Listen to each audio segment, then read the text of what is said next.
America के बाद अब इजराइल कौन दे रहा है ईरान पर इस्तेमाल के लिए घातक हथियार? ईरान के मिसाइल भंडार पर संकट का दावा किसने किया और सीरिया के होम्स पर किसने किया एयर स्ट्राइक? जानने के लिए देखिए महायुद्ध टॉप 9। ईरान पर इजराइल के हमलों से पहले जर्मनी ने बड़ा ऐलान किया है। चांसलर ओलाफ शोल्ज ने कहा कि वो इजराइल को नए हथियार की मदद जारी रखेंगे। जर्मनी ने इजराइल को जल्द हथियारों की नई खेप मुहैया कराने का भरोसा भी दिया है। फिलहाल इजराइल करीब 30% हथियार जर्मनी से ही आयात करता है।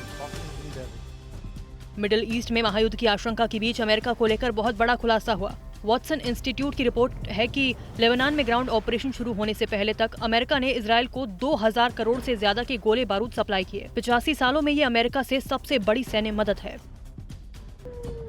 इजराइल से तनातनी के बीच ईरान के मिसाइल भंडार को लेकर बड़ा दावा किया गया। इजरायली मीडिया कैन 11 के मुताबिक प्रॉक्सी गुटों को लगातार मदद करने की वजह से ईरान का मिसाइल भंडार खत्म हो रहा है। अभी उसके पास सिर्फ 400 बैलिस्टिक मिसाइलें ही बची। अदन की खाड़ी में हूती और अमेरिका के बीच शह और मात का खेल जारी है। हूती ने इस बार बैलिस्टिक मिसाइल और ड्रोन से अमेरिकी टैंकर को निशाना बनाया। हूती के इस हमले में ओलंपिक स्पिरिट को भारी नुकसान का दावा है। हूती ने अमेरिकी सेंट जॉन शिप पर भी अटैक किया। इराकी रेजिस्टेंस ग्रुप कताइब हिजबुल्लाह ने अमेरिका को डायरेक्ट वार्निंग दी है। समूह ने कहा है कि अगर ईरान पर हमले के लिए इराकी एयर स्पेस का इस्तेमाल हुआ तो इराक और सीरिया में अमेरिकी ठिकानों पर विध्वंस अटैक होगा।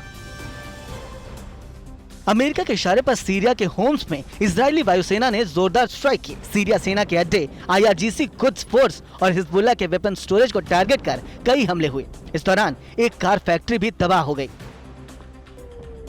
इजरायली वायुसेना ने बीती रात सीरिया के 3 शहर दमिश्क, हमा और होम्स में विध्वंस मचाया। ईरान के प्रॉक्सी गुटों के ठिकानों पर हुए अटैक में उसके कई हथियार डिपो तबाह कर दिए गए। होम्स में बीते 12 घंटे में इजराइल से 2 बार बड़े हमले हुए।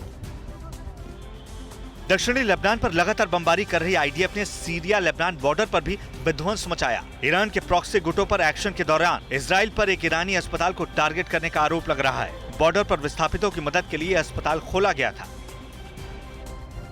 भीषण जंग के बीच ईरान में कुछ फोर्स कमांडर को नजरबंद करके पूछताछ की गई। ये दावा ब्रिटेन के स्काई न्यूज ने किया। रिपोर्ट के मुताबिक इस दौरान कानी को हार्ट अटैक भी आया। ईरान को शक है कि मोसाद को बेरूत में नसर अल्लाह का ठिकाना बताने वाला कानी ही है।